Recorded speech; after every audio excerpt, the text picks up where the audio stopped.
Hello and welcome to SciLux, the podcast where we talk about scientific developments and technological changes in Luxembourg. And today is the first time we have the pleasure to present to you SciLux Original, and our guest is Valérie Ries, who is forensic scientist at Police Grand-Ducale Luxembourg, responsible for identifying and analyzing physical evidence related to fingerprint identification. Valérie, thank you very much for coming. Thank you very much for having me. I'm really excited about it because, I'm not doing a true crime podcast, but this is as far as I can get, obviously, so maybe expanding the listenership, I hope, or whatever. And yes, I have so many questions, but of course, as usual, we are setting the scene. So my first question to you is, what is forensic science? So forensic science is quite a broad term in science in general. So what we actually mean by that term is we use different sciences in the name of justice. So this can be in biology, in chemistry, or even physics. You are not really just working within one field, which is actually a really, really nice thing. And that is something I was always very fascinated about. Forensic science, you can look at fingerprints, or you can look at substances of abuse. You could have archaeology, for example, where you look at the bones of the deceased to figure out how they died. You could look at car accidents, collision analysis. You could look at blood spatter. So it's a very broad term of different sciences, in fact, but they're all applied in the name of justice. So actually to find out what happened in the case of a criminal investigation.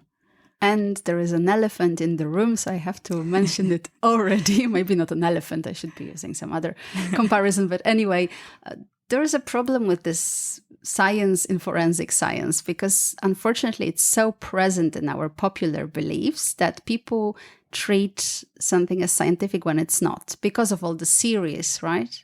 So very often what we see, we have to say it in the very beginning, what we see in the screen is totally not forensic science, is it? So exactly, that's what we actually call the CSI effect. About 15 years ago or a bit more longer, when CSI, when all these shows came out, people were fascinated by it and they really believed that that is how the forensic scientists are working. Unfortunately, it's not like that. So we are not magicians. We do not have results within 10 minutes. But on the other hand, I must say, I think they do the shows quite well. And we should never forget that it is a TV show. I watched CSI as well from the beginning on. But for me, it was quite clear that that is not reality. It's the same in hospitals. If you watch Dr. House and you think that's the way that the doctor works, I mean, the problem is not with the TV shows. But it gave the people a bit of a false sense that forensic scientists can do anything and they know everything. And that is a bit of a problem. I mean, things take quite a long time. Sometimes analysis, especially with DNA and archaeology as well, these analyses can take quite a long time. If you're a fiber expert, for example, and you have to analyze, let's say, a rape, it takes quite a long time to look at all the fibers, the transfers. That can take a few months to just work on one case. And that is something I think that people have a bit of a false impression about because they were watching these TV shows. Yeah, the impression is you press one button and exactly you get the result. And I think it's the same in all the sciences. We do not have the best equipment all the time, the newest technology. So we need to work with the technology that is available. I mean, there are a lot of changes. There are a lot of new technologies coming out, but still we do not have touch screens and talk to each other always via video conference. I mean, these are things that people quite often forget because these shows do have quite big budgets, but that's unfortunately, like in most science, not the case. Maybe even bigger than some of the police departments, I guess. Definitely. That is anyway a very big issue in police in general, not just here, but in all the countries. I mean, we could see it over the last couple of years that we do not have that many people and we need to be very resourceful with the people that we have. There is a lot of work out there and there is an increase in the work that we are doing. But we also need the resources for that, not just the money, but also the people. As you mentioned the increase, I think this is the right moment to ask you to ask the pub quiz question that we always have in our show. So as usual, listeners, remember the question is now, but the answer only at the end of the podcast. Luxembourg is quite a small country. And the question that I often get is, Luxembourg is so tiny, so we do not have that much crime. And do you ever get any major cases here? So the question that I am going to ask is, Can you guess how many analyses we did in 2019 in the laboratory only for fingerprints, and then in 2022 as well? And do you think that there was an increase or a decrease from 2019 to 2022? Okay, so remember, answer only at the end of the podcast. And I guess this is one of these things that you can't easily Google.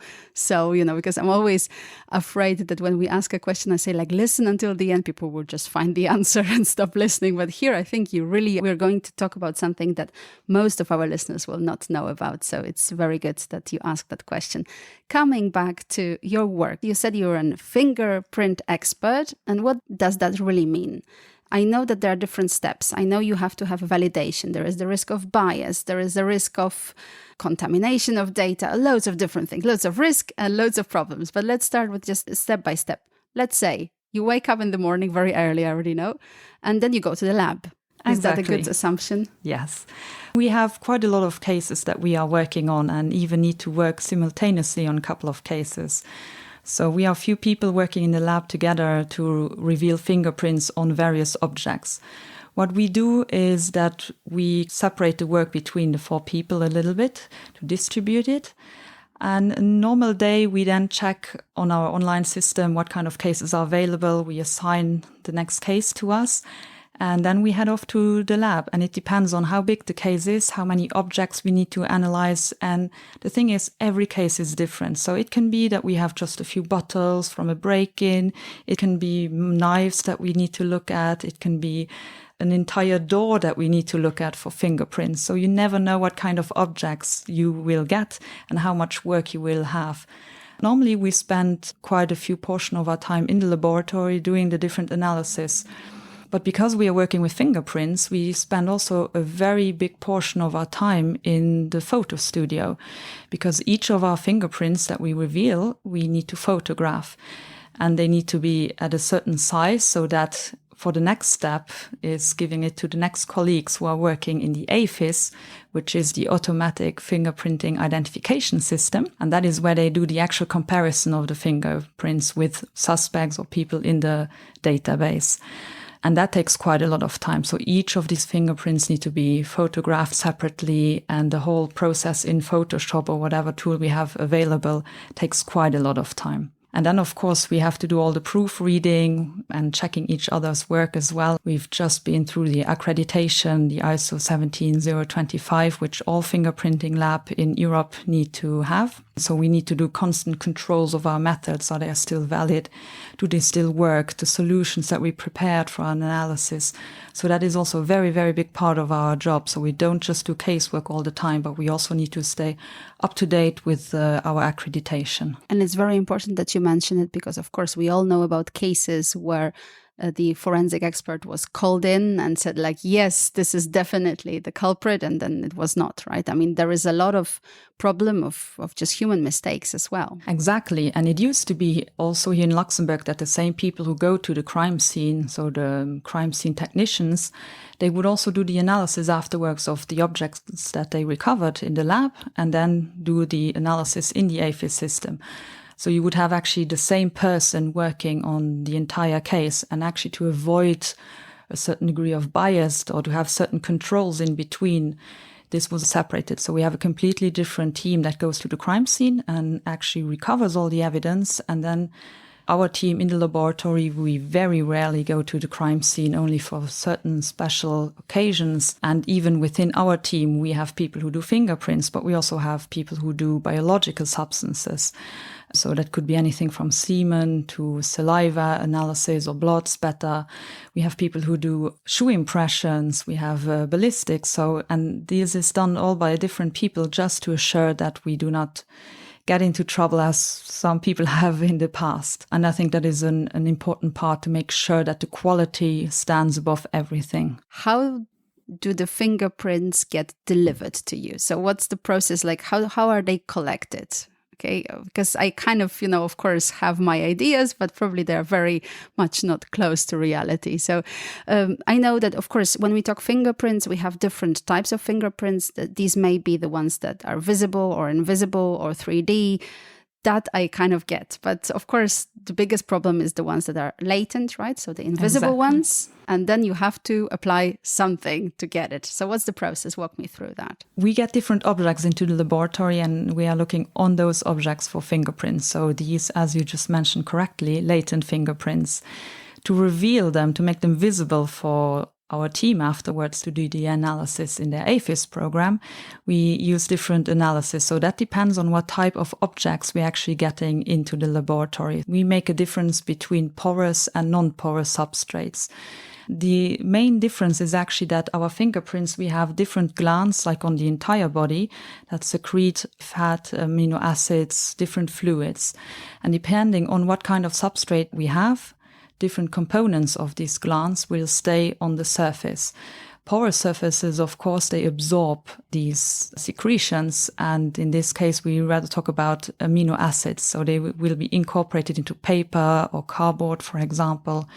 Whereas on the other hand, we have non-porous substrates and they do not absorb anything. So they actually have rather fatty fingerprints on top, as you can sometimes see when you look at a window, for example, especially when the kids have touched everything, you can see the fingerprints very well. So we are talking rather about those kind of substances.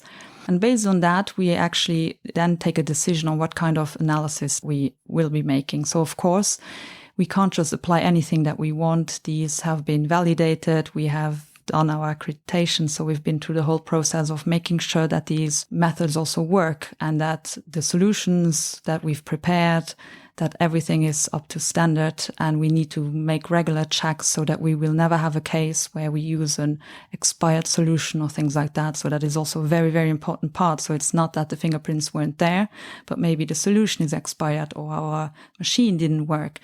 So there are various different techniques, and that is also something that is very important to look at. You actually don't get the fingerprints to photograph, you actually get the objects. So Exactly. As you said, I already imagine people coming from the crime scene with a door. Yes, exactly. That can be anything. You can have bottles, you can have people drinking out of a cup. Something you have to be very careful about is I am only looking for fingerprints at that point, but there are a lot of other things that will be done with that object as well afterwards. So what about DNA?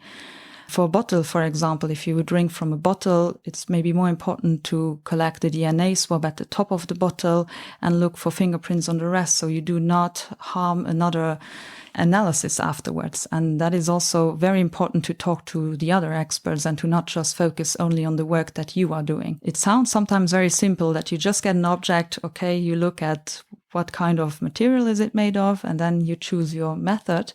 But in the end, you also have to be very careful with other analysis because you can't interfere with other people's work as well. Okay, it's good. A team playing kind of approach, of course. And you never know, because if you don't find anything, then definitely another expert might be called in, right? I mean, there is a decision on, depending, as you said, on the material, what you could apply first.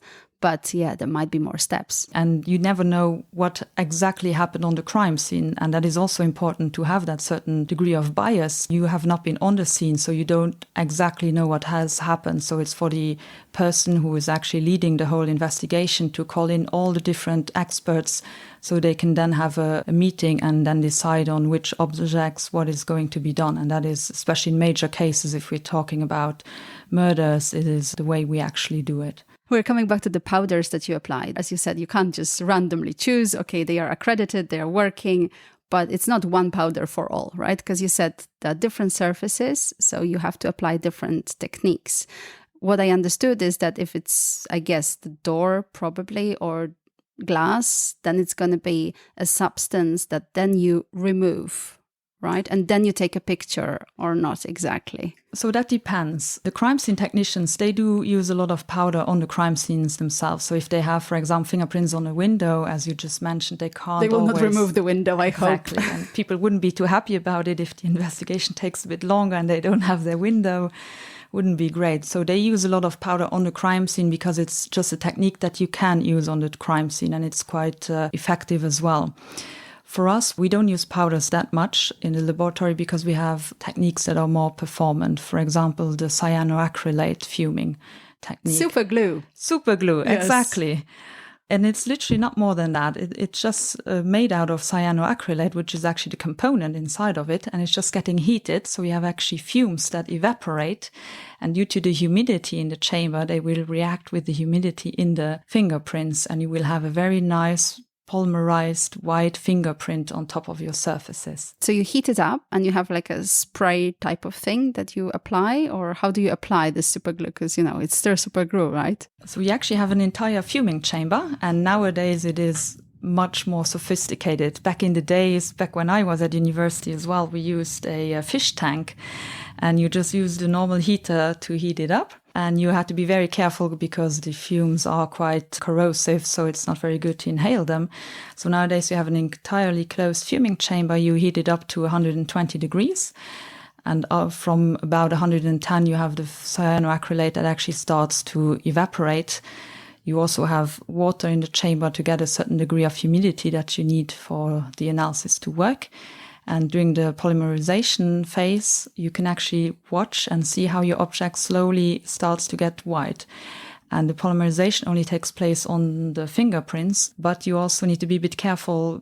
As with all the methods, there are always things that can interfere with the analysis. So it's not just that it only reacts with the amino acids from the fingerprints. But that's for the smooth surfaces, right? Yes. And what about the porous ones? Because porous is, for example, paper, right? If I'm touching right now this piece of paper and you want to get my fingerprints, then it won't work like that.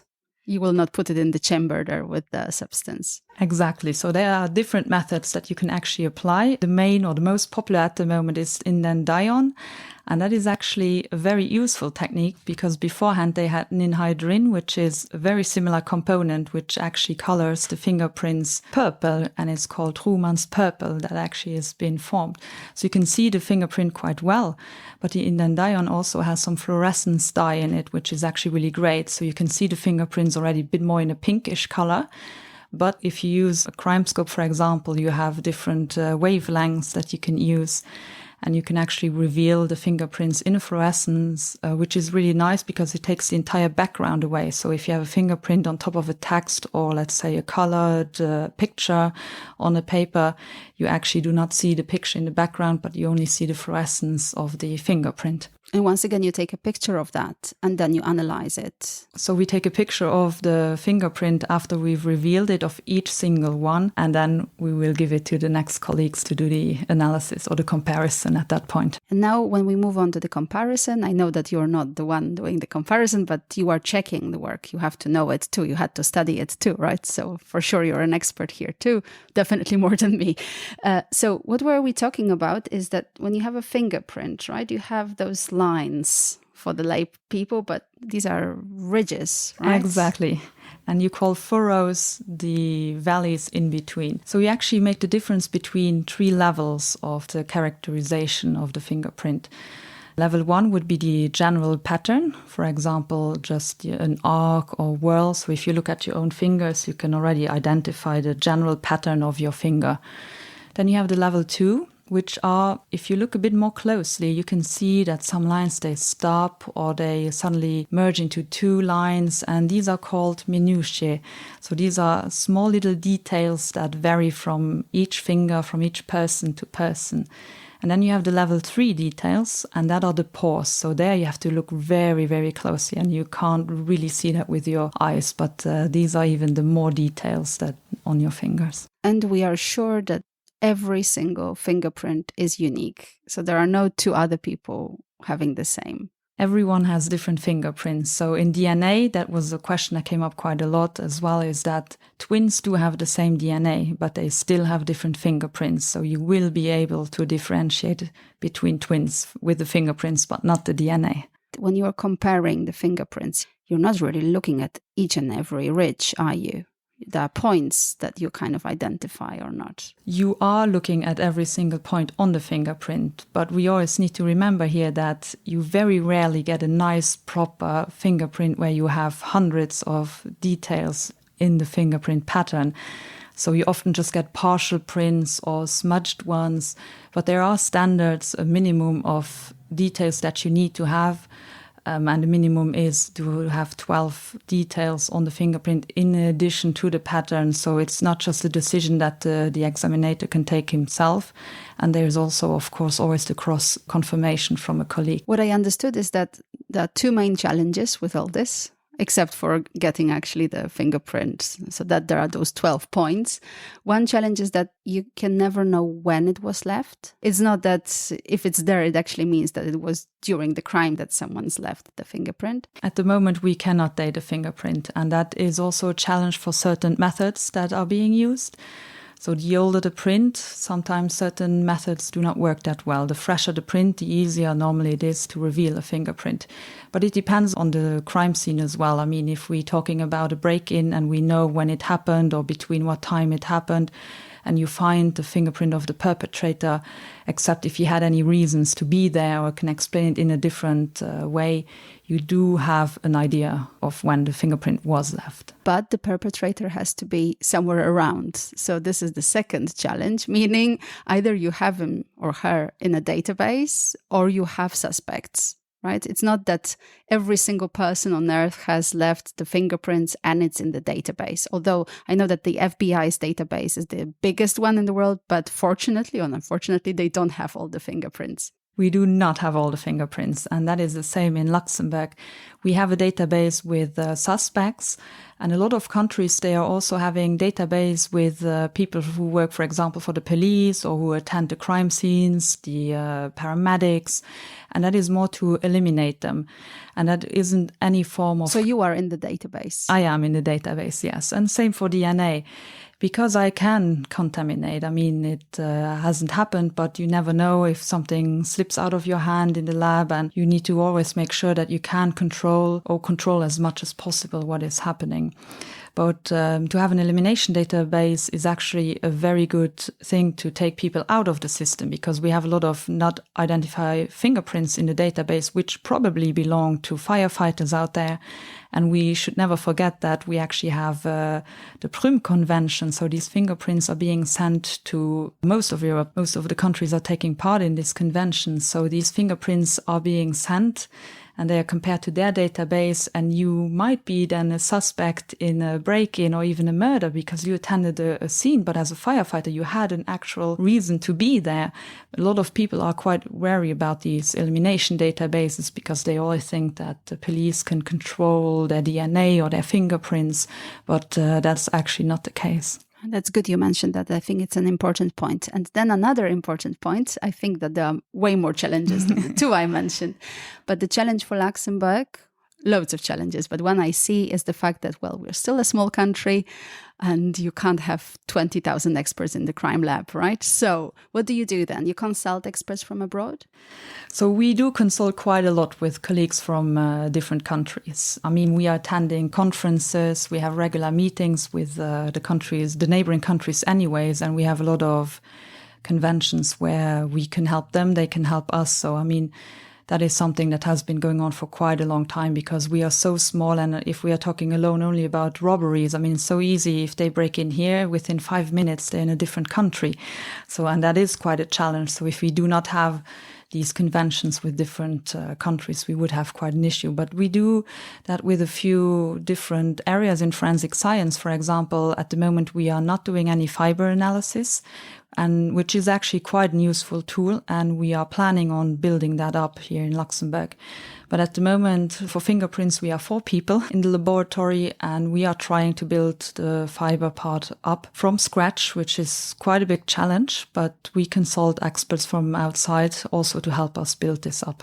So if you want to go into forensic science, probably you want to study, you want to get into that, fiber is your choice or not. I mean, at least in Luxembourg. There will definitely be openings for that in the future. Although it does take quite a few years in order to be an expert. So I don't know whether there will be still openings in like 5 years from now, but who knows? Well, I think we're recruiting quite a bit of people, and I think we always will be needing people. The area is expanding. I mean, there are still a lot of things that we don't do. It's not just fibers, it's also archaeology. We are not looking at the bones at the moment. We also need to ask experts from different countries for that. I mean, there are plenty of areas areas that you can look in. I mean, even in DNA, it's not the police themselves here in Luxembourg who actually do the analysis, but it's the LNS, the Laboratoire National de la Santé. But if you look at the US, for example, they do also a lot of genealogy. So that is actually the science of looking at not just your DNA and to have a match with your DNA, but they look at maybe your brother is in a database or your parents, and they can actually figure out from your parents or your brother then that you might be a suspect in one of their cases.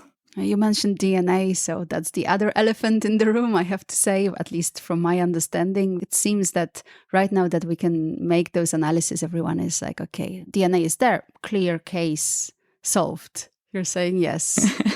No, I need to laugh. Yes, a lot of people actually have that perception that once you have DNA, it's all good.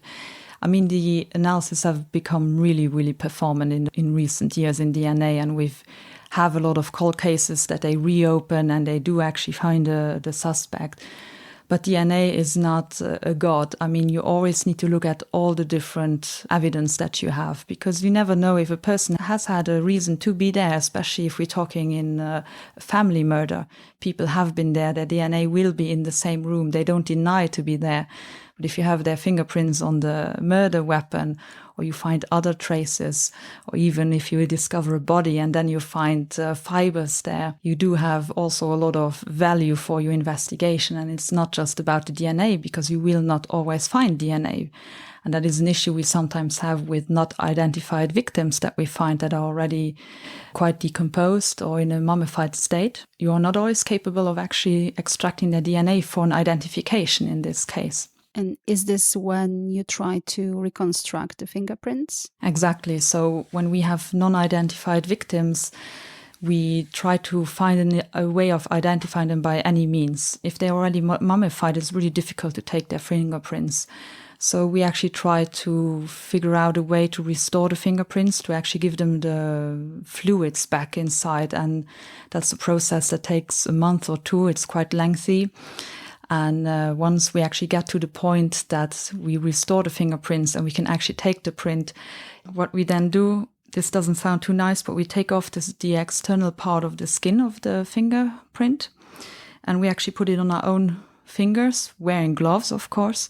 And then we actually take the fingerprints. So we have a proper, nice, smooth background to actually take the print from the skin. That's a lot of work. And then, of course, again, you don't have a guarantee that after that you will actually be able to match that fingerprint. Exactly. If the person is not in the database, we might not be able to identify them. And this is also why it's important to take all kind of evidence that you find for different analysis and not just fingerprints and DNA. But we did have a few cases like that. It doesn't have to be a murder where you don't have a victim that is identified. It can be an accident, a tourist being here before anyone even reports them missing. It can sometimes take some time. And then you have homeless people who not necessarily have anyone who reports them missing. And then it's quite difficult to find out who they are. There are sometimes cases of people are wondering whether in this grave was someone buried. Is there a kind of a moment when you say, okay, we can't even try to reconstruct the fingerprints? Yes. If you really have a completely mummified body, they have been successfully, I think, in 1920 something, they actually tried this on Egyptian mummies, and they were able to restore the fingerprints. So I'm not saying it's impossible to do, but it is really, really hard. And also you should always remember that the body is still decomposing even at that stage. So even trying to rehydrate it, it can still decompose and the skin might just like crumble and fall apart. So it is a process that takes a lot of time. Also taking the skin off is a process, even for one finger or even just the tip. You can sometimes spend at least 45 minutes trying to get it off without damaging the skin. I mean, the epidermis on the outside of our outside layer of skin, it is a very, very tiny layer. So you have to be very careful, yeah. I want to go into the future of forensic science, but before we do that, there is also a way of kind of dating the body, right? Mm-hmm. Depending on the flies and larvae and the state they are in. Exactly. So you can, on one hand, look at the temperature of the body. If it's a recently deceased person, you can kind of calculate from the temperature of the body for how long they've been dead for. But then you need to know the temperature outside or in the house where they've been found. Was the heating on or not? So there are a lot of components that can change this. And it's exactly the same things with bugs. If you know it's been really hot or if the body has been inside of a house, that already changes a lot. So you will have different maggots on the body.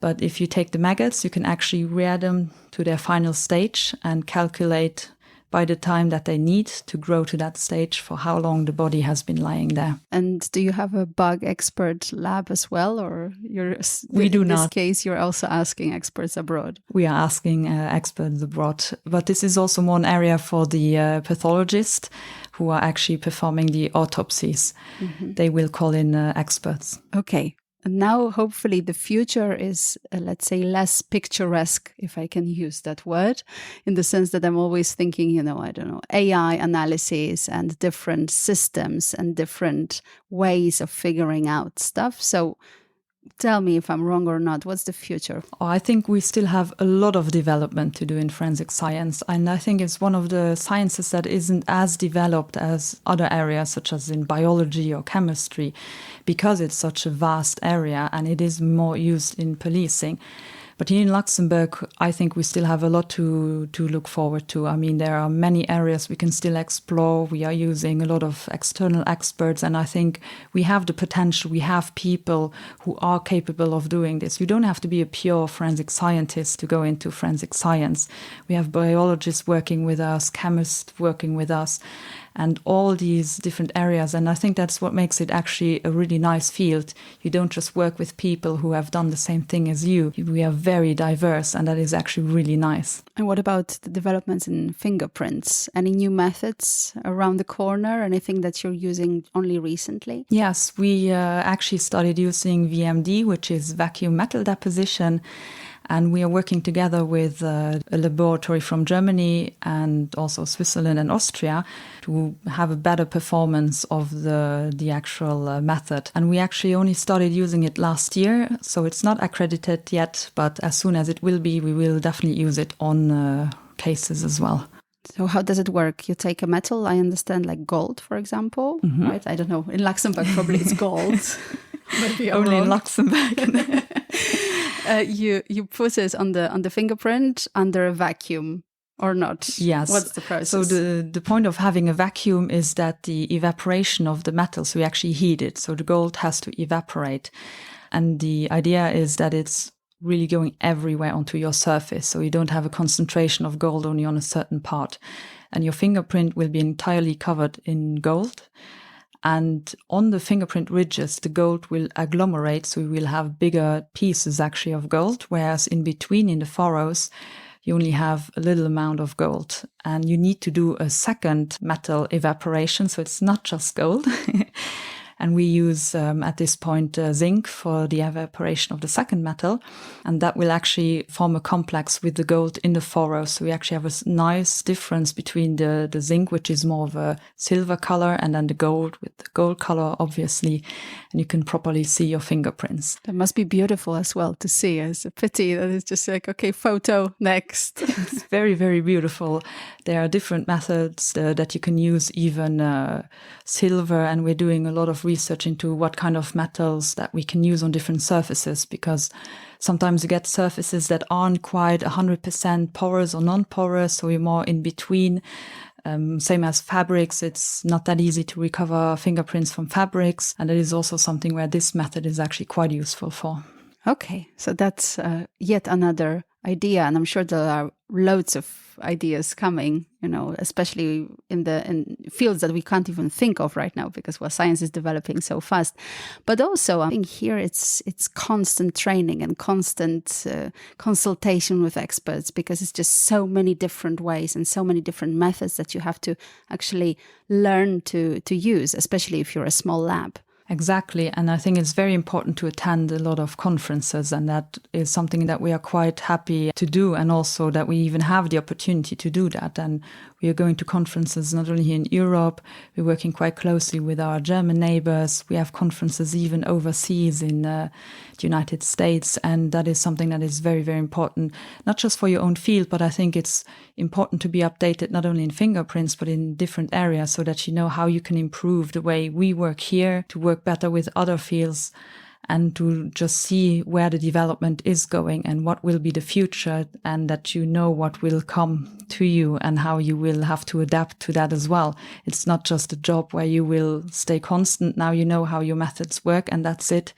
If you do not like that, that is not the right field for you. It's a constant development. And if I compare it, I've started 7 years ago working here. The methods we used then, the methods we're using now, it already completely changed. The lab has completely changed. And I think that is great. And it's a way forward in a positive way, of course. I guess that gives us the answer to the pub quiz question, more or less, or not. But I think it's a good moment to kind of wrap up at least that bit and ask you to ask the question once again, and then if you can give us the answer. So the question I asked was, how many analyses did we do back in 2019 in the laboratory for fingerprints? And how many we did in 2022? Within those 3 years, how big was the increase? We actually had 1,044 analyses that we did in the lab back in 2019. And in 2022, we were already at 3,141 analyses. And that was an increase of nearly 200%. So within 3 years, we increased quite a lot of all the analysis that we need to do. And this is only for fingerprints. I also have statistics for DNA and different fields that we are also doing here in Luxembourg. And it's the same in all the fields. I have to. Why? So one very obvious answer for this is, of course, the population has increased quite a bit over the recent years in Luxembourg, and we are still increasing and we're having more and more people here. And of course, people are more informed about crimes as well. So they hear more about it, they report more crimes, which is also a good thing, because if we look back at especially like something like domestic violence, it's something people didn't used to report that much as they do now. And it's also good that people are more informed, so they will report more crimes and not be ashamed that something has happened to them. Same for rape. Rape is still an issue that is, in all the countries, people are very afraid of reporting it. They feel guilty or they are not really sure what has happened. And I think people are more aware nowadays, so they will report also more crimes. So it doesn't mean we should be afraid. That's what you're trying to say. Absolutely not. If you look at the cases that we do have, it's not like we have a murder every day here. And it also depends on where the murders are. If we have something like the Trou walking around here, people will get informed about that. It's not that nobody will know about it. If there will be a serial killer, people will know about it. But we have a lot of suicides as well in Luxembourg, and that is something that we do not need to inform the public about. That is something quite private, and the family also has enough issues dealing with the whole consequences of that. And that is something people, in my opinion, don't need to know. What they need to know is that they definitely have a great chance to work in forensic science, because there's a lot of opportunities, a lot of openings. And as you said, very diverse, ever-changing, a lot to learn, a lot to perfect, and growing as such. Exactly. It's a field that is changing constantly, and compared to other sciences, I think it has even more potential.